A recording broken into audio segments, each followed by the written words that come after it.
Hai, selamat datang di Akalogy. Channel yang akan membahas nih persiapan masuk dan hal-hal seputar kampus. Bersama saya David, dan hari ini kembali kita akan belajar pengetahuan kuantitatif. Oke, soal selanjutnya. Rata nilai 8 orang siswa berkurang 0,25 ketika satu orang siswa bernilai 8 digantikan dengan siswa baru. Siswa barunya kita sebut nilainya X. Manakah hubungan yang benar? Oke, jadi kita anggap aja total nilai semuanya itu, semua siswa atau 8 orang siswa itu adalah P.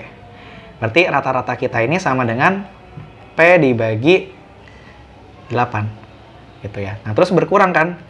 Berkurang 0,25 ketika satu orang yang 8 ini keluar digantikan sama siswa yang baru. Jadi yang awalnya P dikurangi 8 ditambah 9 dibagi dengan 8. Nah, kemudian kita coba kali silang, dapatlah 8X bar dikurangin 8 dikali 0,25 sama dengan 2, P min 8 tambah X. Nah, dari sini kita punya hubungan P sama dengan 8X bar. Nah,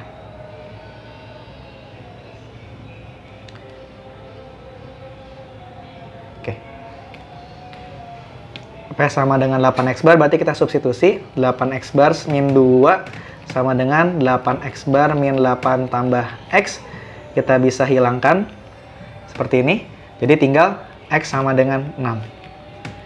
Nah, berarti ini merupakan nilai dari P, sedangkan Q-nya 3. Berarti jawabannya adalah P lebih dari Q. Option yang A. Oke, soal selanjutnya nomor 12. Kali ini kita punya X-nya ini berada di interval lebih dari 2/3 dan kurang dari 1. Manakah hubungan yang tepat? Nah, kalau kita lihat dari sini, kita mau coba tentuin satu persatu ya. Untuk Q yang dulu, yang lebih mudah. Ketika X-nya berada di antara 2/3 sampai dengan 1, ketika kita tambahin 2 kiri kanan. Jadi, ke 3 ruas kita tambahin dengan 2. Ini jadi Q kita. Q-nya itu terletak di antara 8/3 sampai dengan 3. Gitu ya. Jadi tinggal cocokin aja teman-teman. Nah, sekarang untuk kuantitas P-nya, ini dia mulai dari bentuk X kuadrat. Jadi yang domain kita tadi ini, kita kuadratin ya. Jadinya, X kuadrat kurang dari 1 lebih dari 4/9.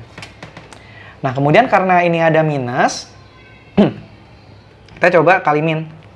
Jadi min X kuadrat dibalik teman-teman, putar posisi min 4/9 lebih dari min 1.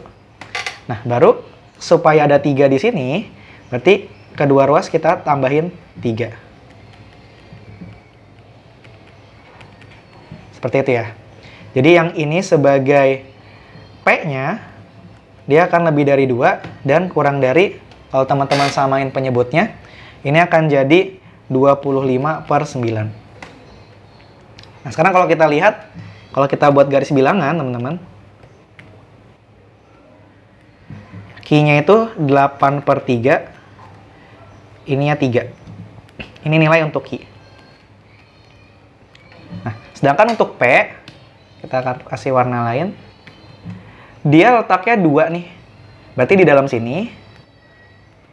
Dan ada yang 25/9. 25/9 kurang dari 3 ya. Oh, sorry. Jadi yang ini, oke. Ada yang nilainya 2 tadi untuk yang si P, letaknya di sebelah sini. Bulat kosong gitu ya. 2. Nah, ada juga yang 2/9 di sini. 25/9. Nah, jadi yang lebih besarnya itu nggak ada yang secara mutlak, teman-teman. Gitu ya. Jadi kalau di sini, informasi yang diberikan tidak cukup untuk menjawab siapa yang lebih besar. Karena ada saat ketika P-nya kurang dari Q, ada saat juga ketika Q-nya lebih dari P. Gitu ya. Jadi kesimpulannya adalah yang D. Oke, soal selanjutnya nomor 13. Kali ini kita suruh membandingkan yang mana yang lebih besar, atau untuk P-nya itu si A dan untuk Q-nya itu si B. Nah, kalau ngitung secara langsung kayak gini mungkin agak susah ya teman-teman. Cuma kita bisa melakukan bentuk manipulasinya. Kalau teman-teman lihat, bentuk yang di A itu bisa kita ubah jadi 21.000 ditambah 306 dikalikan dengan 28.000 ditambah dengan 404. Nah, kalau yang di bawah itu bisa jadi 21.000 ditambah 404 dikalikan dengan 28.000 tambah 306. Jadi dibuat bentuk penjumlahan seperti ini. Nah, selanjutnya teman-teman coba kali pelangi deh ya. Jadi yang di A, kalau teman-teman kaliin, ini mungkin nggak muat, jadi kita pindah ke bawah. Yang A ya ini. Yang A-nya, kalau dikaliin berarti 21.000 dikali 28.000. Gitu ya. Jadi kita kaliin, ditambah 21.000 dikali 404. Tambah yang ini sekarang, 306 dikali 28.000. Dan yang terakhir ditambah dengan 404 dikali 306. Kayak gitu ya.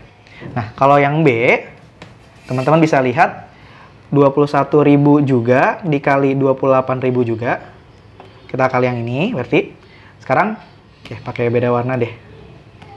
Sekarang yang ini ditambah 21.000 dikali 306 ya. Ditambah yang ini sekarang 404 dikali 28.000. Nah, terakhir yang ini ujungnya. Nah, jadi kalau teman-teman lihat di bentuk A sama B, sama-sama punya bentuk 21.000 dikali 28.000. Jadi seolah-olah boleh kita coret, karena sama aja. Kemudian ada juga 404 dikali 306. Nah, jadi yang mempengaruhinya itu ada di bagian dua suku ini ya. Oke, sekarang gimana cara menentukan yang lebih besar, lebih kecilnya?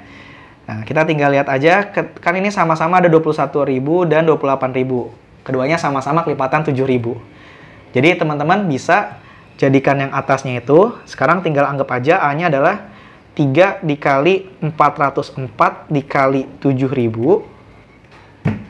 Ditambah yang satunya 306 dikali 4 dikali 7.000. Jadi 7.000-nya dikeluarin, tinggal kita bandingin yang atasnya nih. Ini kalau dikalikan jadi 12. Kalau ini dikaliin jadi 24. Kayak gitu ya. Ya. Nah, kemudian yang di bawahnya, yang B, berarti sama juga 3 dikali 306 dikali 7.000. Kita coba faktorin juga sama ya, 7.000-nya kita keluarkan. Terus yang satunya 404 dikali 4 dikali 7.000. 7.000-nya juga dikeluarkan. Sisa yang dalamnya adalah ini dikaliin 918 ditambah yang bawahnya ini kalau dikaliin adalah 16. Oke, sekarang tinggal kita bandingin nih. Kan ini 7.000-nya sama ya teman-teman. Seolah-olah kita boleh coret lagi. Yang atasnya ini kalau dijumlahkan adalah 2436. Ya. Sedangkan yang bawahnya kalau dijumlahin, kita taruh sini, 4, 2, 5, 2. Betul ya? Ups, sorry, ini 3 harusnya. Jadi 2.534, sedangkan yang di atas 2.436. Jadi kesimpulannya, si yang B-nya ini lebih dari A, atau B-nya itu Q, A-nya itu P. Artinya, Q lebih dari P. Jadi jawabannya yang B. Oke, soal selanjutnya, nomor 14. Kali ini kita punya X1 dan X2 adalah akar-akar dari persamaan kuadrat yang telah diberikan di soal. Manakah hubungan yang benar? Nah, bentuk yang di P itu menyatakan selisih dari akar persamaan kuadrat, karena ada tanda mutlaknya. Nah, rumusnya sebenarnya udah ada ya teman-teman. Mutlak X1 min X2 sama dengan akar diskriminan dibagi mutlak A. Oke, akar diskriminannya bisa kita cari, yaitu akar dari B kuadrat min 4AC ya, kalau di persamaannya. Berarti 2 kuadrat min 4, A-nya 1, C-nya adalah min 4. Dibagi dengan dibagi dengan mutlak 1 ya. Oke, jadi sama aja 1, berarti tinggal yang atas itu adalah 4 ditambah 16, sama dengan akar 20. Oke, kita punya P-nya itu akar 20, sedangkan Q-nya itu 5 yang sama dengan akar 25. Seperti teman-teman bisa lihat dari sini, berarti P-nya akan kecil dari Q. Atau Q-nya lebih dari P? Jawabannya yang B. Oke, soal selanjutnya nomor 15. Kali ini kita punya angka yang terdiri dari 0 sampai 7, kemudian disusun bilangan genap yang terdiri dari 3 angka berbeda. Kemudian dipilih satu bilangan, kuantitas P-nya bilang, peluang bahwa yang terpilih adalah bilangan tepat memuat 2 angka genap. Oke, jadi di sini kita coba tentukan dulu ruang sampelnya. Ruang sampelnya itu adalah, karena di sini genap berbeda, kita coba angka terakhirnya itu misalnya 0 dulu. Biasanya perlu dibagi kasus ya teman-teman. Kalau misalnya 0 di sini, berarti yang bisa jadi angka ratusannya adalah 7 angka, dan yang jadi puluhannya adalah 6. Ya, jadi dari sini ada 42 cara. Nah, sekarang kita bagi kasus yang angka satuannya ini bukan 0. Angka satuan genap bukan 0 itu berarti ada 3. Yaitu 2, 4, dan 6. Gitu ya. Oke, jadi sekarang ada 3. Angka ratusannya gimana? Angka ratusannya tinggal 6 yang mungkin. Kenapa 6? Karena kita yang jadi ratusan kan yang mungkin cuma 1 sampai 7. Tapi satunya udah kita pakai di angka satuan. Jadi tinggal 6. Kemudian angka puluhannya tetap sama 6. Karena si 0-nya boleh masuk di sini. Jadi sudah berkurang 1, tapi nambah lagi 1 dari angka 0. Jadi kalau dikalikan, ini sama dengan 108, sehingga ruang sampelnya adalah 150. Nah, gimana dengan titik sampelnya? Titik sampelnya itu adalah yang di sini tadi nih pertanyaannya. Dia harus memuat 2 angka genap, tapi angkanya juga harus genap.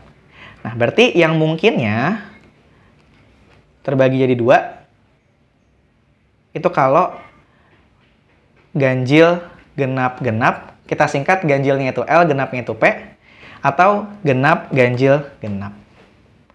Nah, kalau yang skenario pertama ini, angka ratusannya harus ganjil, berarti ada 4 angka. Kemudian, angka puluhannya ada 4 angka juga, dan satuannya tinggal 3, karena nggak boleh berulang. Dari sini kita bisa dapat sebanyak 48 cara. Nah, untuk skenario kedua, kita perlu bagi kasus di sini, sama seperti yang sebelumnya. Berarti kita pertama ketika angka satuannya 0, nah yang di depannya cuma bisa 3 angka ganjilnya bisa 4. Jadi ada sebanyak 12. Nah, skenario keduanya kalau angka satuannya bukan 0. Genap tapi bukan 0 ya, berarti ada 3. Nah, depannya kan harus genap. Berarti tinggal 2 angka nih, karena 0 nggak boleh, gitu kan. Dan kan ganjilnya tetap 4. Nanti kita kaliin, hasilnya 24. Kalau dijumlah, hasilnya adalah 84. Maka peluangnya ini adalah 84 dibagi dengan 150. Yang teman-teman bisa sederhanakan, nanti dapat 0,56. Jadi, P-nya 0,56 dan Q-nya 0,6. Jadi, P lebih dari Q. Jawaban, atau Q lebih dari P maksudnya ya. Q lebih dari P, jawabannya yang B. Oke sahabat akal di rumah, terima kasih banyak telah menyaksikan video ini dari awal sampai akhir. Apabila ada pertanyaan terkait video kali ini, bisa taruh di kolom komentar di bawah ini. Sekian untuk video kali ini, sampai jumpa di video selanjutnya.